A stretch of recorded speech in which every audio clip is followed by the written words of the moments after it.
ठीक है, अब जरा ध्यान से सुनिएगा। कर्क होती है। ये जो घर है, मैंने नंबर मिटा दिए, ध्यान से सुनिए। अब नंबर नहीं है यहाँ पर, एक खाली घर है और इनको भाव कहते हैं। ये लगन, ये दूसरा, ये तीसरा, चौथा, पांचवा, छठा, सातवां, आठवां, नौवां, 10वां, 11वां, 12वां। अब इन घरों से हम ये भाव शब्द जो है, भाव का मतलब क्या होता है नॉर्मल भाषा में? बोलो बोलो। अभी पढ़ाया तो इसके हिसाब से चंद्र जैसे 8th वृश्चिक राशि में बैठा, तो इनकी मेन राशि कौन सी मानी जाएगी?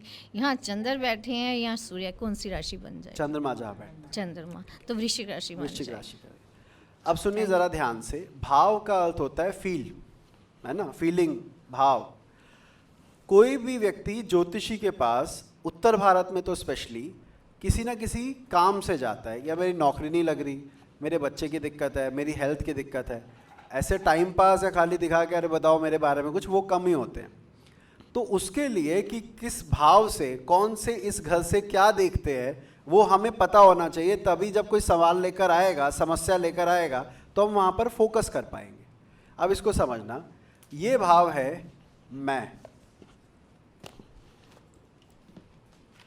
जातक स्वयं, ठीक है, खुद क्या है वो, दिखने में कैसा है, बोलता कैसे है, और किन चीज़ों का उस पर प्रभाव पड़ जाता है, किन चीज़ों का नहीं पड़ता, वो सब हम यहाँ से देखते हैं।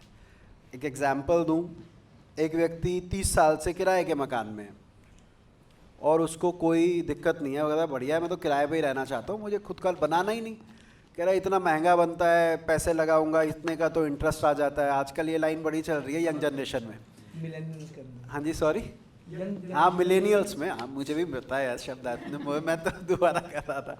सो मिलेनियल्स में, या यूँ कहे जो 2000 के बाद के बच्चे हैं, वो लोग ये बोलते हैं कि सर अब अगर मान लो मैं 40 लाख का घर लेता हूँ, ठीक है, या 50 लाख का घर लेता हूँ, एक तो पहले मेरी जॉब के चक्कर में आज बैंगलोर हूँ, कर गुड़गांव हूँ, मेरा क्या होगा मुझे पता नहीं, तो घर क्यों लूँ, इस शहर में क्यों लूँ।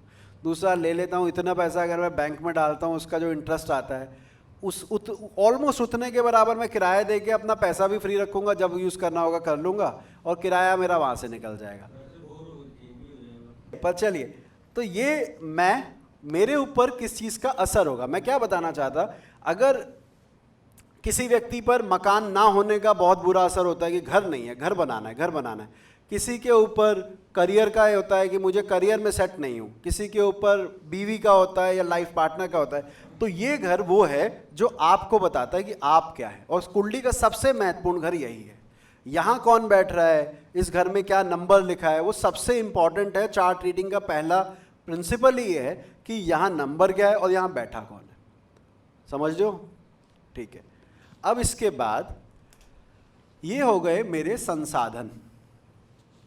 संसाधन शब्द को बोलते हैं हम रिसोर्सेज, और अगर संसाधन में संसा हटा दूं तो धन।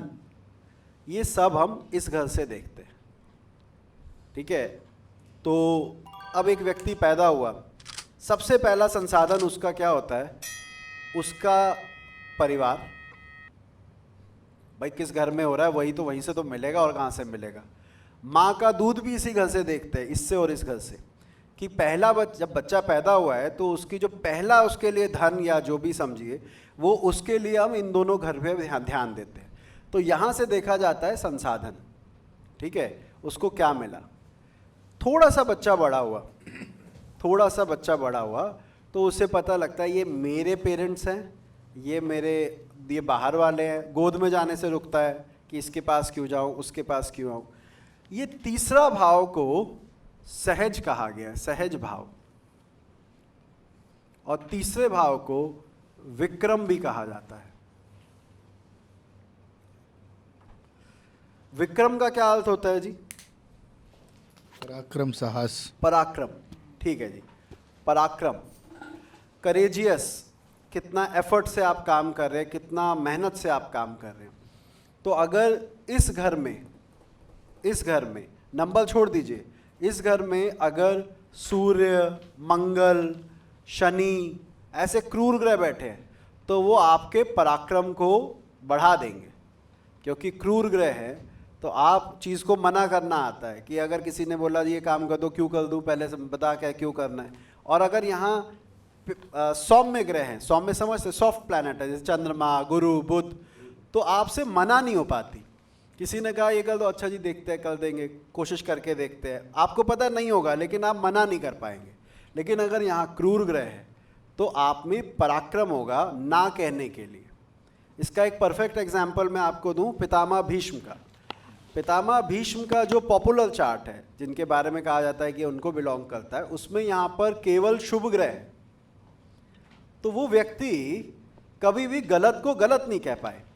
अगर वो घर का सबसे बड़ा व्यक्ति ना कहना जानता कि ये गलत है, इसको नहीं करना है, तो शायद महाभारत ही ना होती।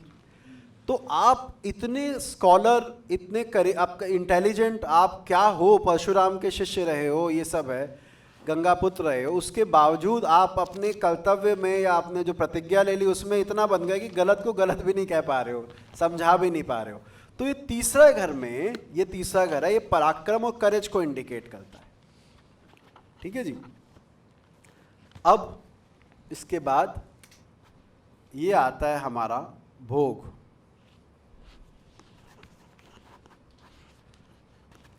माँ,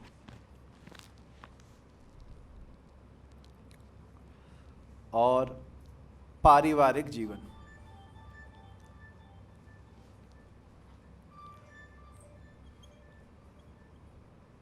ठीक है जी। ये क्या चीज़ है? आप किन चीज़ों का इस्तेमाल पसंद करते हैं? ठीक है, आप किन चीज़ों को इस्तेमाल करके खुश होते हैं? आपको किस में आनंद आता है? आज वो जो सुबह आए थे, उनके शुक्र चौथे में था, जिनकी अभी हम रास्ते में बात कर रहे हैं, बोले यार मुझे बचपन से ही गाड़ियों का बड़ा क्रेज़ है सर, मैं गाड़ियों को लेकर बड़ा मेरे मन फैसिनेशन है मेरे दिमाग में। अब ये गाड़ियाँ कहाँ से आई? जो ग्रह यहाँ बैठ जाता है, उस ग्रह से जुड़ी चीज़ें आपको मोहित करती है, आपको उसको इस्तेमाल करना पसंद आता है। ध्यान रखिएगा, ये घर, इसको चौथा भाव बोलते हैं, ये भोग का है, ये आपकी माँ को इंडिकेट करता है। ठीक है, और आपके पारिवारिक जीवन, डोमेस्टिक लाइफ कैसे चलेगी, घर में बीवी कलेश करती है कि नहीं, या हस्बैंड कलेश करते हैं कि नहीं, घर का माहौल कैसा रहता है, वो हम यहाँ से देखते हैं। ठीक है, अब एक बात सोचिए ज़रा, यहाँ पर सूर्य बैठ जाए, किसी की कुंडली में यहाँ पर सूर्य बैठ जाए, तो अपने अजय जी तो बोल देंगे रात को 12 बजे का जन्म है। ठीक है, वो बात भी सही है, लेकिन अब वो जैसे इन्होंने पूछा कि इसका मतलब फलित क्या करें, क्योंकि क्लाइंट को तो पता है मेरा 12 बजे का जन्म है, अब इससे आगे क्या है?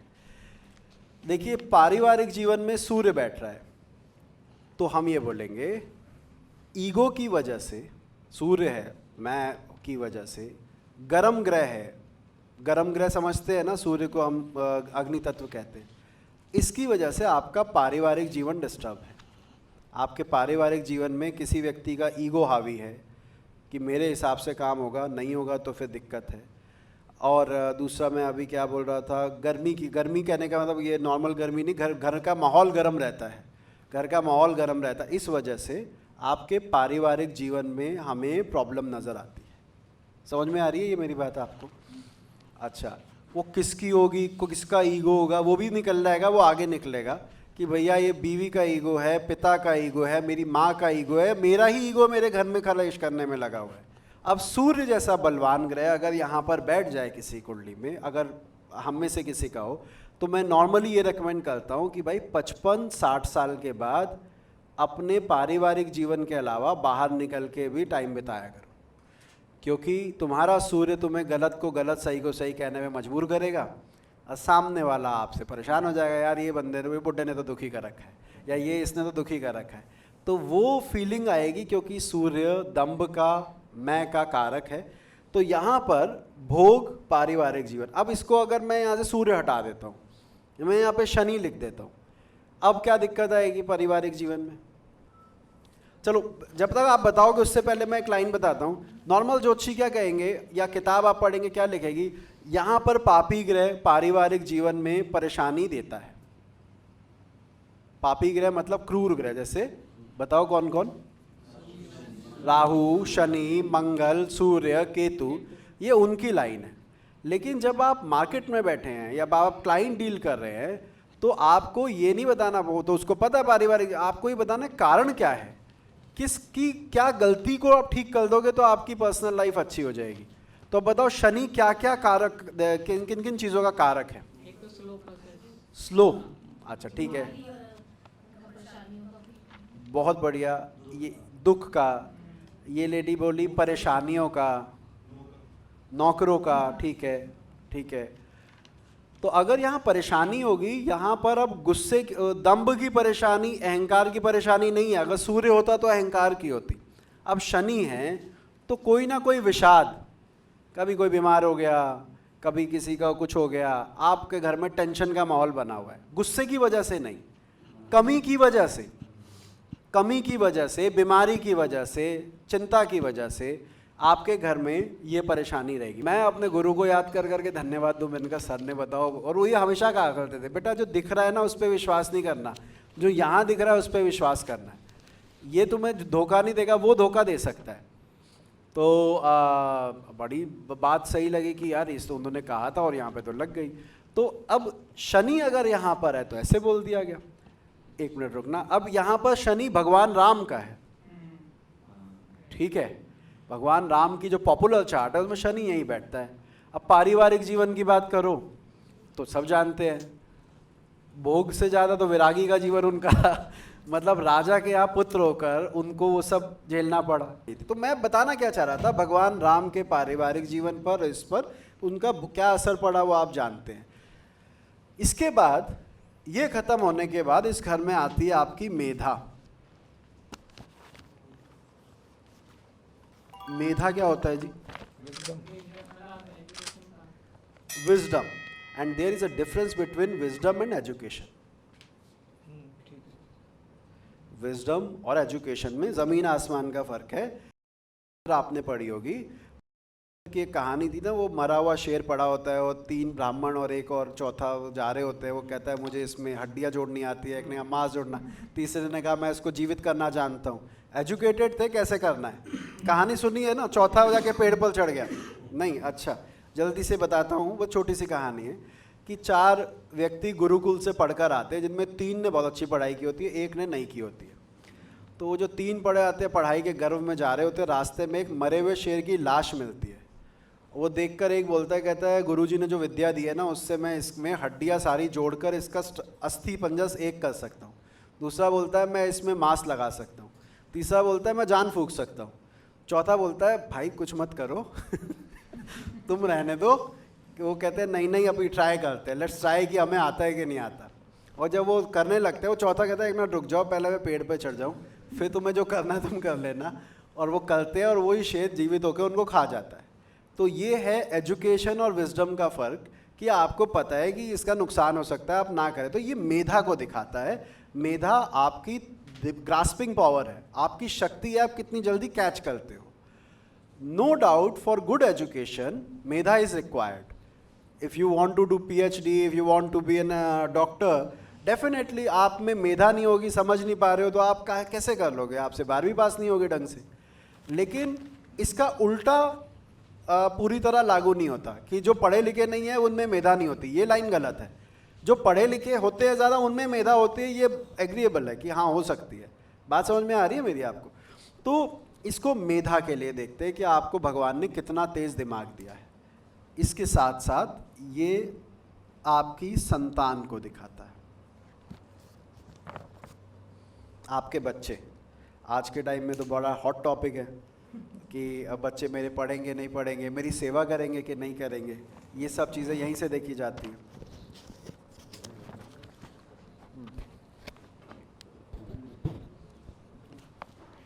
कुछ कहना चाहने, बोलिए बोलिए।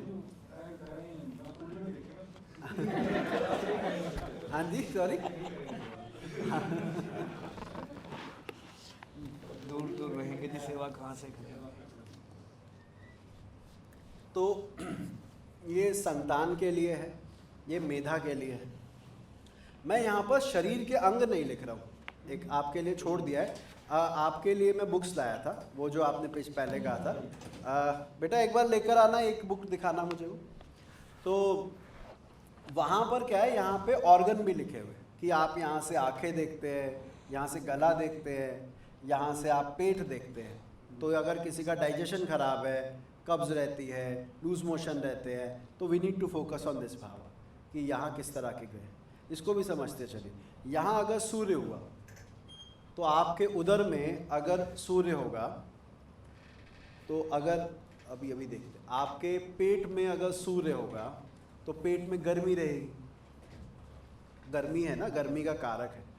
तो क्या उसे मेटाबॉलिक वो बोलते हैं, रेट बोलते हैं, आपको जल्दी भूख भी लगेगी। एक अंग्रेजी अपना संस्कृत का और हिंदी का शब्द है, आयुर्वेद में यूज होता है, जठराग्नि। जठर में अग्नि होनी चाहिए, जितनी अग्नि, अगर अग्नि नहीं है, ठंडा हो गया तो आपका तो सारा सिस्टम ब्लॉक हो जाएगा। और जो ठंडे ग्रह हैं जैसे शनि, वो अगर यहाँ बैठ जाएगा तो वो सिस्टम ब्लॉक कर देता है, सिस्टम ब्लॉक कर देता है, मतलब कॉन्स्टिपेशन के चांसेस को बढ़ा देता है, क्योंकि वो ठंडा ग्रह है। तो वो यहाँ पर इस तरह के प्लैनेट आपको ये फलित करने में हेल्प करते हैं कि भैया ये आपको प्रॉब्लम रहती है क्या। वो खुद आके आपको लोग बताएंगे सर 10 डॉक्टर बदल लिए, आज तक ये नहीं पता लगा है क्या।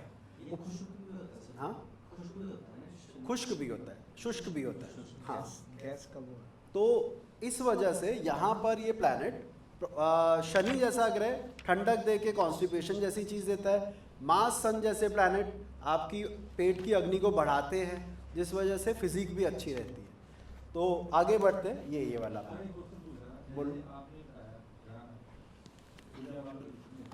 हाँ जी, हाँ जी, बिल्कुल। हाँ, देखो इन सब को पढ़ने का फ़ायदा ये है कि एक बार आपको पता लग जाए, कुछ ऐसी परेशानी होगी जिसको आप रिजॉल्व कर सकते हैं, कुछ ऐसी परेशानी होगी जिसको आप एक्सेप्ट करके दुखी होना बंद कर सकते हैं कि भाई मेरी तो लिखाई ये था, अब मैं क्या इसके लिए कितना किसको कहूँ, किसको दोष दूँ। अब तो जो था वो था। ज्योतिष के दो ही फ़ायदे, या तो आप प्रॉब्लम रिजॉल्व कर लेंगे कि ओके ये वाली चीज़ से मुझे फ़ायदा हो जाएगा। ये अगर चार्ट सामने हो ना, आप किसी की इतनी बुराई कर, आपको पता लग जाए कि इस कुंडली में कमी है और ये सुन सकता है, आप उसे खुल के बोलो तेरे में तो भाई बहुत ईगो है, तेरी ज़बान काली है, तो किसको कुछ भी बोल देता है। और अगर वो समझदार होगा एक्सेप्ट भी करेगा और फिर उस पर वो काम भी कर सकता है। तो इसलिए आपने जो कहा वो है। आगे बढ़ते हैं, ये भाव बड़ा इंपॉर्टेंट है, संघर्ष।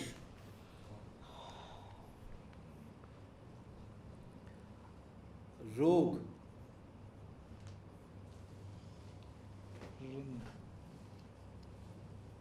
ऋण, ये तीन चीज़ें हम यहाँ से देखते हैं। सवाल क्या आता है, बिजनेसमैन आता है सर लोन मिलेगा कि नहीं मिलेगा, क्रेडिट कार्ड मेरा कितने उसका लिमिट बढ़ेगी कि नहीं बढ़ेगी, तो ऋण का सवाल यहाँ से। संघर्ष, लाइफ में कितने स्ट्रगल के बाद कितना एफर्ट करना पड़ेगा आपको, वो इस घर से देखते हैं। और रोग भी।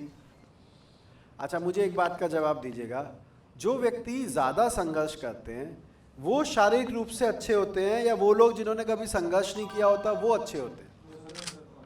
बहुत बढ़िया, समझ में आ रहा है सभी को। जो एफर्ट कर रहा होता है, स्ट्रगल कर रहा होता है, पैदल चल रहा होता है, धूप में निकल रहा होता है। गरीबों के बच्चों को कहते हैं इनको बीमारी नहीं लगती, कुछ मिला नहीं है रिसोर्सेज तब भी। और जहाँ ये सब नहीं होते वहाँ पे बच्चे को थोड़ी सी भी ठंड लग जाती है या सहने की आदत नहीं होती। तो ये घर अगर बली हो जाए, कैसे बली होता है आप सीखेंगे, तो हम कहते हैं संघर्ष बढ़ गए। लेकिन फ़ायदा ये है कि रोग नहीं होंगे। और अगर ये घर डाउन चला जाए तो फ़ायदा ये संघर्ष नहीं होंगे, लेकिन भाई रोग मिल जाएंगे तेरे को। तो ये ऐसा घर है जिसमें दोनों चीज़ें हैं। हाँ, बिल्कुल आप सही कह रहे हैं।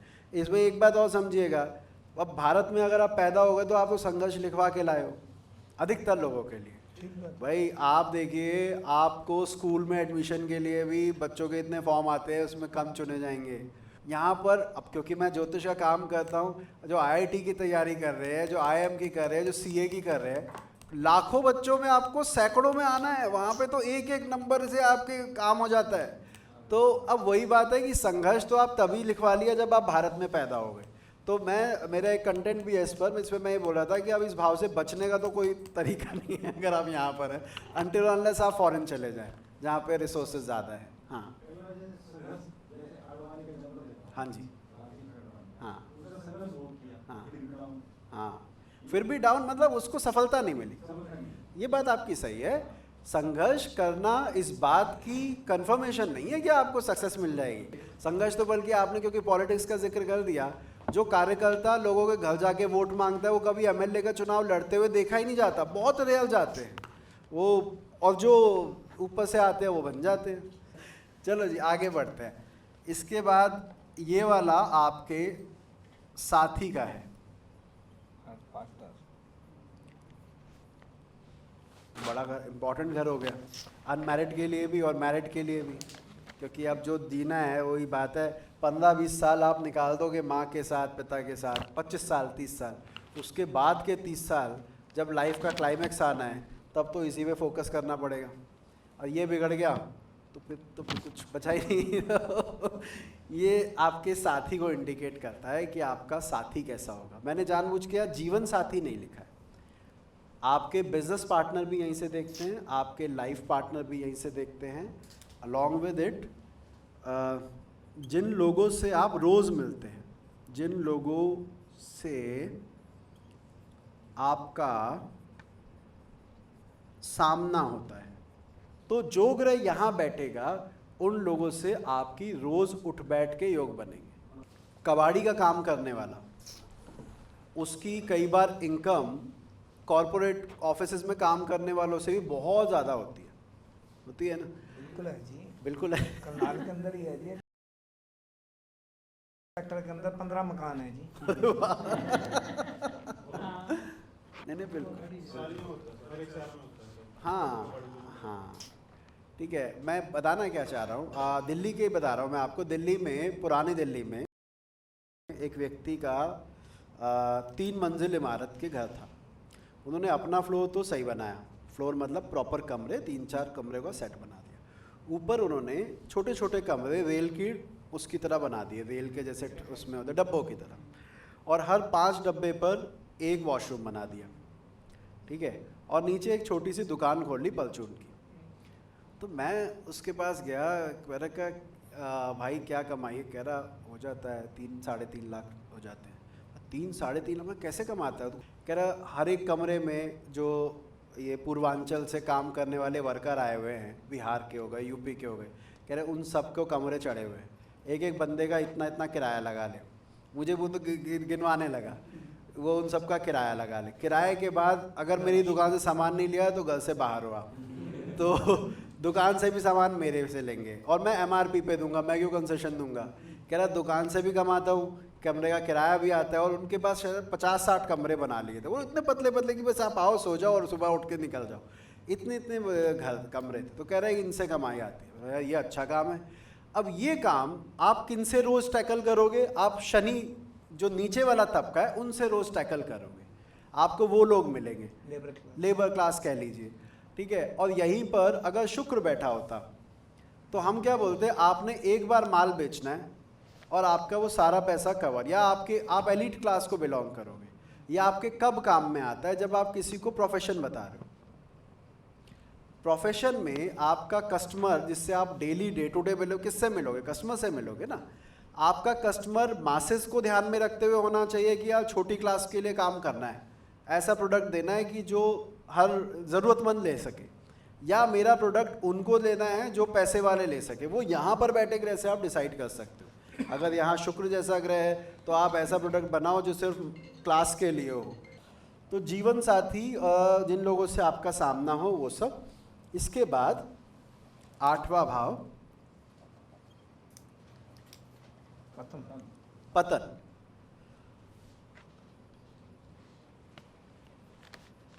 आयु, पैतृक संपत्ति, ठीक है जी। आपको बाप दादा से क्या मिलेगा, आपकी उम्र के कितनी लगभग कितनी रहेगी, और आपका पतन अपमान यहाँ से देखते हैं।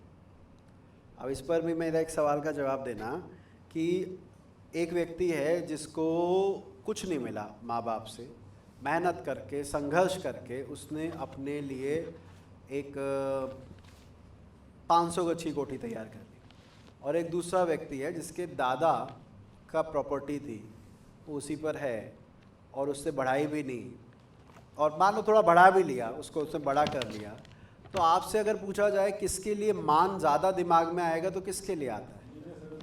जिसने खुद ने संघर्ष किया। तो अगर आपको पैतृक संपत्ति मिलती है या फादर की गुडविल मिलती है तो आपको उतना नाम नहीं मिलता। ए यार इसको तो हो ही जाना था, ये क्यों नहीं करेगा, इसके तो बाप दादा ने दे दिया। और बल्कि कई बार ये मिला हुआ गुडविल ही उनके करियर में, उनकी लाइफ में प्रॉब्लम क्रिएट करते हैं। जैसे का एग्जाम्पल है, और भी ऐसे बहुत सारे लोग हैं कि मिल गया तो इस वजह से नहीं ग्रो कर पाए, कि बंदा कहता है वैसा नहीं कर रहा जैसे इनके पिता ही करते थे। ज्योतिषियों में भी होता है, ज्योतिषियों में होता है, अरे इनके पिताजी तो कितने बड़े ज्योतिषी थे, इसको नहीं आता इतना। अब वो बेचारा नया सीख रहा है तो इतना समझने वाली बात है। पर ये पैतृक संपत्ति देने के लिए अच्छा है, लेकिन नाम के लिए खराब है। आप गुमनाम रह जाएंगे, आपको इतना नाम नहीं मिलेगा। आपके डाउनफॉल के कारण यहाँ से पता लगते हैं कि आप किस वजह से डाउनफॉल होता है। अभी किसी ने मुझसे कहा था, आपने पीछे से आवाज़ आई थी, मुझे याद आया कि सर मेरा जवाब नहीं, मेरा सवाल है कि 8वें घर में मीन 8वें घर का स्वामी गुरु है, ऐसा कुछ कहा था। अब 8वें का स्वामी गुरु हो गया तो हम कहेंगे पैतृक संपत्ति देने का काम गुरु को करना पड़ेगा। समझो इस चीज़ को। अब थोड़ा कुंडली पर वापसी आते हैं। उस कुंडली में यहाँ 5 नंबर था, तो मैं कैसा हूं इसका अंदाजा मुझे सूर्य देगा, क्योंकि 5 नंबर का स्वामी सूर्य है। मेरे भोग, मेरा पारिवारिक जीवन कितना अच्छा है कितना बुरा है, यहाँ पर उसमें 5 यहाँ था तो यहाँ 8 लिखा था, तो मंगल बताएगा कि मेरे भोग, माँ और पारिवारिक जीवन का क्या हाल है। ये उसका पोर्टफोलियो है, उसकी जिम्मेदारी है कि वो बताए कि कितना मुझे मिलेगा कितना नहीं। ठीक है, तो हर घर के अंदर जो नंबर लिखा होता है वो नंबर के मालिक से उम्मीद होती है कि ये देगा हमें, ध्यान रखिएगा। तो पतन, आयु, पैतृक संपत्ति, ये आपका भाग्य है, ये आपका धर्म है, ये आपके पिता हैं। अगर मैं कहूं इस घर के बाद सबसे ज़रूरी घर कुंडली में कोई है तो वो ये है। अगर कोई मेरे पास आता है, सर मेरे बच्चे की डिटेल, डॉक्टर ने सी सेक्शन बोला है, बच्चा करवाना है, आप थोड़ा मुहूर्त निकाल दो, बता दो कब बच्चे को सर्जरी करवाए, सी सेक्शन कब करवाए, तो हमारा प्रयास ये रहता है कि इस घर का मालिक इधर बैठ जाए। जैसे थोड़ी देर पहले बैठा हुआ था, जब आपने कहा कि लग्नेश नवम भाव में, तो अगर यहाँ 5 लिखा था तो 5 का स्वामी सूर्य, तो ये नवम भाव में यहाँ बैठा। समझ में आ रहा है? तो यहाँ जो नंबर लिखा उसका मालिक अगर यहाँ बैठ जाएगा तो हम ये बोलेंगे कि भाग्य के साथ आपका नाता जुड़ गया, जिंदगी में कुछ हो जाए आप बच जाओगे, आप पर परेशानी नहीं आएगी।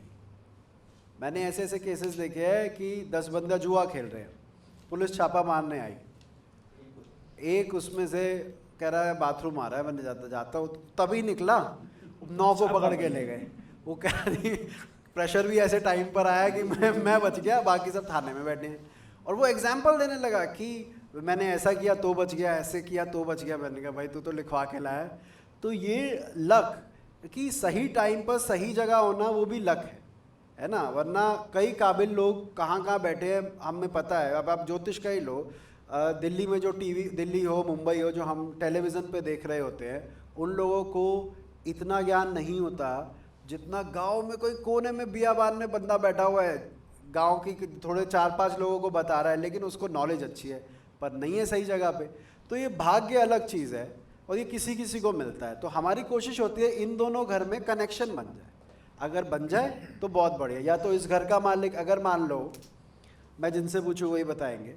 So let's start with her. अगर यहाँ पर 5 नंबर लिखा है तो यहाँ किसको बिठाऊँ? समझ में आ रहा है इनकी बात? दोबारा बोलूं, अगर यहाँ 5 लिखा है तो इसका स्वामी हुआ सूर्य, 5 का नाम स्वामी सूर्य। तो ये कह रही हैं कि अगर 5 यहाँ लिखा है, यहाँ सूर्य मिल जाएगा तो हम कहेंगे बहुत बढ़िया है। भाग्य का स्वामी लगन में आ गया, मेरे पास आ गया। ठीक है। अगर अब इसको मिटा देते हैं, यहाँ पे 10 लिखा है तो आप बताइए। शनि। शनि। तो बहुत बढ़िया, तो मैं शनि यहाँ पर बिठा दूंगा। अगर शनि बैठा मिल जाए तो मैं भाई तेरा तो भाग्य का स्वामी लगन में, बहुत बढ़िया। अब देखो उच्च नीच पर अगले जब महीने में आऊँगा तब तक आपका उच्च नीच हो जाएगा, फिर अपन इसको भी ले लेंगे। इसको करना ही पड़ेगा, वो तो सीखना है। तो कहेगी भाई बैठ गया वहाँ पे, उच्च भी हो सकता है, वहाँ पे नीच भी हो सकता है, शत्रु राशि का भी, तो उसकी इंटेंसिटी में वेरिएशन हो जाएगा। एनीवे, तो धर्म, माता पिता और भाग्य। इसके बाद ये घर कर्म का है।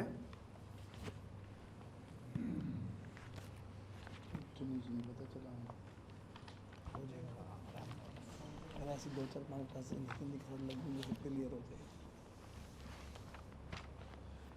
ये घर कर्म का है और दूसरा क्या लिखा है यहाँ पर? दृढ़ निश्चय। अब ये दृढ़ निश्चय समझाना थोड़ा सा, मुझे इंग्लिश में बोलते हैं डिटर्मिनेशन, है ना? मतलब क्या होता है इसका? बिल्कुल। Will power. आप सोचिए आपका 9 साल का बच्चा दृढ़ निश्चयी हो जाए, तो हम उसे डिटर्मिन कहेंगे या जिद्दी कहेंगे? जिद्दी। हाँ, वेरी गुड। इन्होंने कहा सर वर्ड बदल जाएगा, स्टबन कह देंगे। जिद्दी है, बात ही नहीं मानता, अपने पे अड़ा हुआ है, मैंने जो करना है वही करना है। ठीक है जी। अब वो बचपन में कह रहे जी जिद्दी है बताओ, हम कह रहे हैं थोड़ा बड़ा होने दो, ये बच्चा बताएगा आपको क्या होता है। क्यों बता रहे हैं? क्योंकि ये अड़ेगा, और अड़ेगा सही जगह पर अड़ गया तो इससे बढ़िया क्या होगा। वो लोग जो हर एक की बात मान लेते हैं वो उन्नति नहीं कर पाते, जो अपना सोच लिया उस पर टिके रहते हैं वही करते हैं, ट्रेंड सेटर तो वही कहलाते हैं। तो ये कर्म और दृढ़ निश्चय है। अब इसमें एक बात और समझना, अगर मेरा यहाँ का मालिक, विशाल जी यहाँ का मालिक यहाँ बैठ गया तो मैं क्या बोलूँ? जिद्दी नहीं। चलो ये तो बोल ही देंगे आपने जो कहा। और एक शब्द होता है कर्मठ, ईमानदार नहीं, हाँ मेहनती, वर्कॉलिक। हम कहेंगे बंदा काम के प्रति काम करना ही है, खाली नहीं बैठ सकता। प्रॉब्लम है इसके साथ, खाली बैठोगे, ऐसों को बोलोगे बेटा रिटायर होके भी तू घर पे खाली बैठ नहीं सकता, बस की नहीं है तेरे, क्योंकि आपको काम की हुड़क है, जब तक काम नहीं है मैं घर पे कैसे बैठ जाऊँ। तो वहाँ पर हम ये बोलेंगे कि आप कर्मठ हैं, आप मेहनती हैं, आप वर्कॉलिक हैं। ठीक है। एक बात, अभी भाई साहब ने थोड़ी देर पहले बोला सर यहाँ का स्वामी यहाँ तो है पर नीच का हो गया। कर्मठ होना सफल होने की निशानी है क्या? नहीं। और ये दिमाग में आप रखना, मेहनती तक रोक देना। हाँ, अभी दुनिया में कितने मेहनती लोग हैं आपको पता ही है। मजदूर सारे मेहनती हैं। हाँ, मजदूर सारे मेहनती है, सही बात है। एक और चीज, तो आप ये समझ गए कि इसका स्वामी यहाँ पे तो व्यक्ति कर्मठ। उल्टा करते हैं, यहाँ लिखा है 3 नंबर, तो इसका मालिक कौन हुआ? वो बैठ गया यहाँ, तो मेरा भाग्य मेरे कर्म में जाके बैठा है। मतलब professionally my luck is going to support me, in my career my luck is going to support me. हो सकता है मेरा तलाक हो जाए, हो सकता है मेरे घर में किसी की देहांत हो जाए, हो सकता है कुछ भी हो जाए, लेकिन मेरे कर्म के स्थान पर मेरा भाग्य साथ दे देता है। नौकरी मांगने जाओ झट से मिल जाएगी। नौकरी मांगने जाऊँगा झट से मिल जाएगी। काम के टाइम पे कहेंगे यार ये बंदा बड़ा अच्छा करता है, अच्छा क्या करता है, वो तो लग गया मेरा टाइम से सही जगह पे बैठ गया था। तो आपको यह अभी हम करेंगे धीरे धीरे करके, अभी तो बस शुरुआत है। आज तो मैं भाव बता रहा था, क्योंकि भाव से चालू करोगे तो ही बिठाना, फिर सिस्टम समझ जाओगे। तो कर्म और दृढ़ निश्चय यहाँ से देखते हैं। इसके बाद आता है अगला घर, इसको देखते हैं आय, अग्रज, बड़े भाई, उस्ताद। ठीक है, उस्ताद। उस्ताद का मतलब ये कि जो आपसे बड़ा उस फील्ड में है और वो आपको समझाकर आपके, अच्छा एक और लिख लो बड़ा इंपॉर्टेंट, इच्छा पूर्ति। क्या कहा पीछे से आवाज आई?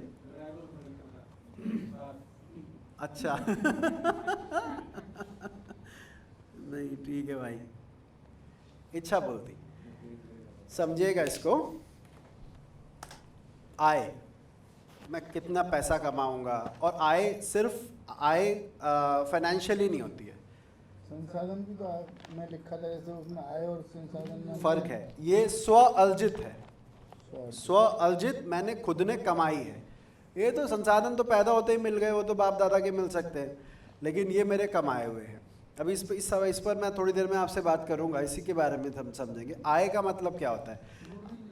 गुडविल भी आय है, यही मैं कहना चाह रहा हूँ। आपने कोई काम किया, समाज ने कहा रे भाई बहुत बढ़िया, इस बंदे ने कर दिया, इस वजह से काम हो गया, वरना तो काम ही नहीं होता हमारा, ये भी आय है आपकी। लेकिन उल्टा हो जाए, आपने किया, बहुत कर दिया, 99 की मदद आपने की, 100 रुपया किसी ने डाल के उसको कहता अरे बाबूजी आए थे उन्होंने करवा दिया, आप खड़े हो, आपने किया, सारा तो मैंने किया है, इसने क्या करवा दिया। तो अगर ये घर पिट गया तो आपको एप्रिसिएशन नहीं मिलती, एप्रिसिएशन नहीं मिलती काम की। आपने काम कर भी दिया, उसके बाद भी सुन रहे हो यार ये तो आप कुछ अच्छा नहीं हुआ। एक और इम्पॉर्टेंट चीज़, अभी इन भाई साहब ने क्या कहा, ये संसाधन और ये आय। अब अगर यहाँ पे लिखा हो 2 नंबर और इसका मालिक यहाँ बैठा हो, समझ में आ रहा है?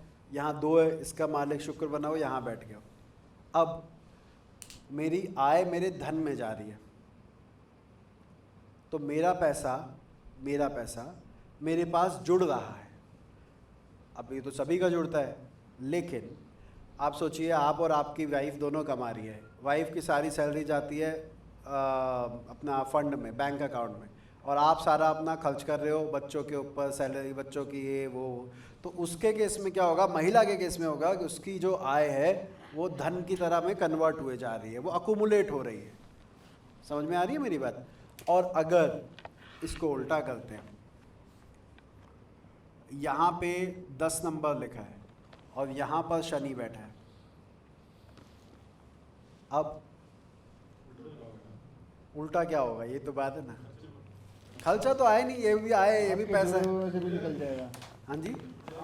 बाप दादा पूछ के जनसंख्या वाला है ना, वो वाला डायलॉग सब उड़ा देगा, बाप का पैसा भी उड़ाएगा तो 12वें घर से ना, वैसे वह नहीं हुआ ये क्या है कि जुड़े हुए पैसे से आप पैसा कमा रहे हैं। आपने जो आपके घर बाप दादा का पैसा था ब्याज पे दे दिया, आपकी कंसिस्टेंट इनकम बन गई। ओके, आपने अपने फंड को ही अपनी इनकम की सोर्स की तरह इस्तेमाल कर लिया, और पहले हम क्या कह रहे हैं, SIP में लगा दिया। तो खर्चा दोनों में कहीं नहीं है। खर्चा क्यों कहेंगे, खर्चे का तो घर ही नहीं है। तो इसमें अंतर ये आ गया। वैसे ही कहा गया इस घर का मालिक यहाँ या इस घर का मालिक यहाँ, तो पैसे बंदा पैसे वाला होगा, क्योंकि आय होगी तो संसाधन होंगे, संसाधन होगी तो आय होंगे, सीधी सी बात है। वो कहते हैं ना कि एक बार पैसा जुड़ जाए तो पैसा अपने आप पैसा खींचता है। कोई भी ना बैठा हो किसी के, हाँ तो खाली होते पर वो गरीब नहीं होते। अब देखो आपने एक सवाल बोला, चलो इसका सवाल सुना आपने, विशाल जी ने जो कहा घर खाली हो, भाई घर खाली होंगे यार, कुछ तो नंबर लिखोगे, 7, 8, 9, 10, उसके मालिक को तो कहीं बिठाओगे। तो घर खाली होने का मतलब ये नहीं है कि इसका फल नहीं मिलेगा। ये सवाल मेरे पास एक बार आया था, किसी ने पूछा उसके 7वें घर में कोई नहीं, सर मेरी शादी नहीं होगी। क्यों करा? मेरे तो है ही नहीं यहाँ पे कोई। मैंने कहा अच्छा और बताता हूँ, जिसके 3 बैठे हैं उसने किसी किताब में पढ़ लिया जितने ग्रह 7वें घर में बैठते उतनी शादी होती है। और ये लिखा हुआ है, ये मजाक नहीं कर रहा था वो, ये लिखा हुआ था शास्त्रों में। वो क्यों लिखा हुआ था कि पहले के टाइम में मल्टीपल मैरिजेस होती थी, पॉलीगैमी थी, तो मल्टीपल मैरिज थी, तो 1, 2 जितने ग्रह बैठे उतनी करवा दो। आज हम कहते हैं इतने रिलेशन रहे होंगे, अगर मतलब डिपेंडिंग अपॉन सोसाइटी कहाँ पे है कहाँ पे नहीं। तो खैर मुद्दे की बात पर आते हैं, इस घर का इससे, इसका इससे। अब ये 12वां घर, ये है आपका व्यय।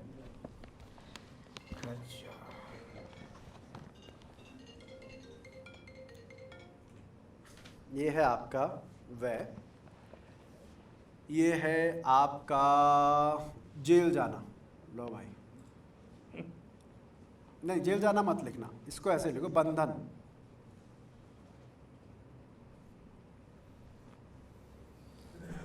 ये तो अपोजिट चीजें होंगी जी, व्यय और बंधन। तो बताता हूँ जी, आपको बताता हूँ। विदेश,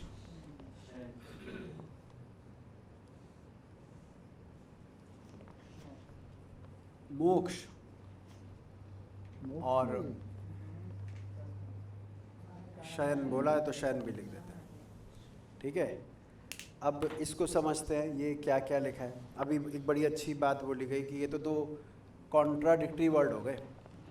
एक हो गया बंधन और एक हो गया वह वह, ठीक है। अब इसमें ही तो अंतर करना है ग्रह के हिसाब से कि ये कहाँ के फल देगा, ये जेल भेजेगा या ये विदेश भेजेगा। सबसे पहले विदेश और जेल की बात कर लेते हैं। आज के टाइम में बड़ा कॉमन क्वेश्चन है, पीआर मिलेगी नहीं मिलेगी, बच्चे को बाहर पढ़ने जाना है, उसका हो जाएगा यूनिवर्सिटी में, नहीं हो जाएगा। ये सब क्वेश्चन के लिए हमारा फोकस यहाँ पर होता है, हाँ 12वें घर पर। तो हम यहाँ पर देखते हैं कि भैया कौन सा ग्रह बैठा है, कौन सी राशि में है। अगर इस घर का मालिक यहाँ चला गया, यानी मैं स्वयं यहाँ चला गया, तो मैं कहाँ गया हूँ, तो हमारे लिए बड़ा आसान है कहना। मान लीजिए यहाँ पे लिखा है 7 नंबर, तो इसका स्वामी कौन होगा, शुक्र।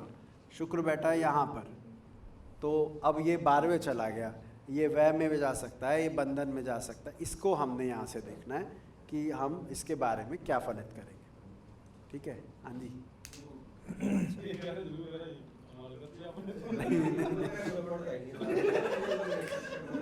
क्या क्या क्या क्या मैं समझा नहीं।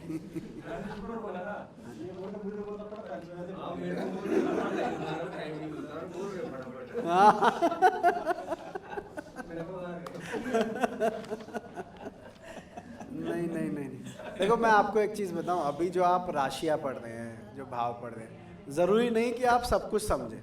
मुझे और भी जैसे अलग अलग सेंटर में, दिल्ली में भी स्टूडेंट है, वो भी कहते हैं सर इतना टाइम नहीं मिल रहा जितना कि और लोग कर लेते हैं। और पता है क्लास में 2-4 ऐसे बंदे होते हैं जो आपको और डिप्रेशन में डाल देते हैं, यार मैं कहाँ जाके बैठ गया, यार ये तो कुछ के कुछ बोल देते हैं, हमें तो कुछ आता ही नहीं, ठीक है। लेकिन एक बात समझ लीजिएगा, नो डाउट अच्छी बात है पहले से नॉलेज होना। अगर जो यहाँ पे खड़ा होके पढ़ा रहा है, मान लीजिए मुकेश जी है, मैं हूँ, सरोज जी है या रीमा जी हैं, अगर उनका नहीं समझ में आए तो आप उनसे बार बार पूछो कि ये क्या बोल गए आप, या कैसे हो गया ये, नहीं आए तो। लेकिन अगर क्लास में डिस्कशन में नहीं समझ में आ रहा तो सुनो भी मत, क्योंकि ये तो कुछ भी बोल सकते हैं, इनको तो आता है। अभी हम धीरे धीरे आएंगे, ये कोई वो तो क्लास है नहीं कि चौथी की मतलब 4 साल का बच्चे को इतना आना ज़रूरी है। यहाँ पे तो अलग अलग वैरायटी के बच्चे मिलेंगे। ध्यान से सुनिएगा, इन्होंने एक लाइन बोली है कि चौथे घर में बैठा शनि अलग अलग स्थिति में हो सकता है, अपने घर का भी हो सकता है, दूसरे के घर में हो सकता है, उच्च का हो सकता है, नीच का हो सकता है।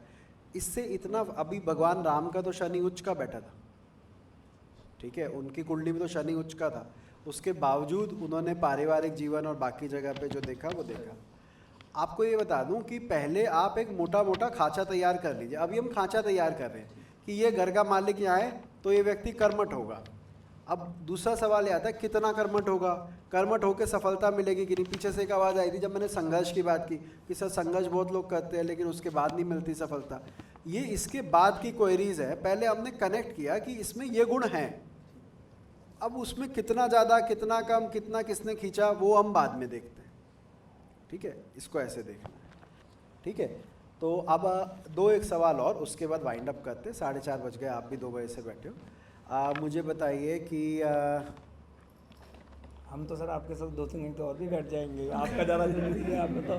नहीं नहीं सरोज जी हैं, आप सब है, मैं तो अभी आया आप ही के लिए हूँ, सच बताऊँ तो, वरना तो मैं तो दिल्ली में बैठा हुआ था। मैंने कहा नहीं मुझे जाना है, एक बार मिलकर आना, देखूँ वहाँ पर क्या चल रहा है, क्योंकि कनेक्ट में नहीं, थोड़े टाइम से मेरी क्लास आपके साथ हुई नहीं है, ज़्यादा नहीं हुई है, तो मुझे ये था कि क्या चल रहा है, क्योंकि आने वाले टाइम में फिर सबका साथ होना ज़रूरी है। अच्छा चलिए मुझे बताइए, धनु राशि का स्वामी कौन है? ठीक है, किसने बोला गुरु ऐसे? अच्छा ठीक है। वो बीच वाले भाई साहब को फंसाएंगे ना, वो सही जवाब देंगे तो बाजू वाले कहेंगे तुझे बड़ा आंसर आता है, हम नहीं देंगे तो हम पकड़ लेंगे। तो आप बताइए, मिथुन राशि 3 नंबर की राशि का स्वामी कौन है? बुध। ठीक है जी, बहुत बढ़िया। अच्छा, और 7 का बिना नीचे देखे? मैंने बना रखा। 7 तुला। हाँ शुक्र होगा जी। ठीक है मैडम, आप बताओ। वैसे तो आप आज सही बता रहे हो आंसर, फिर भी कौन सा ऐसा ग्रह है जिसकी दोनों राशियां जुड़ी हुई है? शनि 10 और 11 10 और 11 जुड़ी हुई है, हाँ। बाकी सब ग्रहों की थोड़ी फैली फैली। फैली, हाँ। ठीक है जी, आपको देना जरा। अच्छा, अग्नि तत्व राशि कौन सी होती है? फायरी साइन नंबर 1 तो है ही, उसके बाद हमारी 5th आ जाती है, फिर 9th आ जाती है।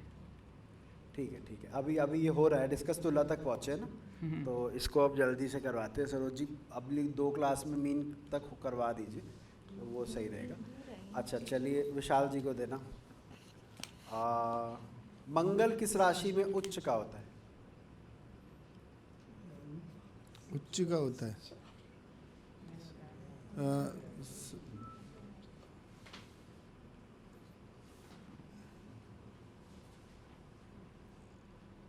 मंगल होगा 9वीं में, काफ़ी पास पहुँच गए। 10वें में, 10वीं राशि में। अभी 10वीं। अगर शुरुआत में हम 10वें में बोलेंगे 10वीं तो राशि। भाव और फिर राशि में कंफ्यूज हो जाएंगे, तो बात पूरी बोलो 10वीं राशि में, 10वीं राशि में, या राशि का नाम बोलो मकर में। मकर राशि। ठीक है, बहुत बढ़िया।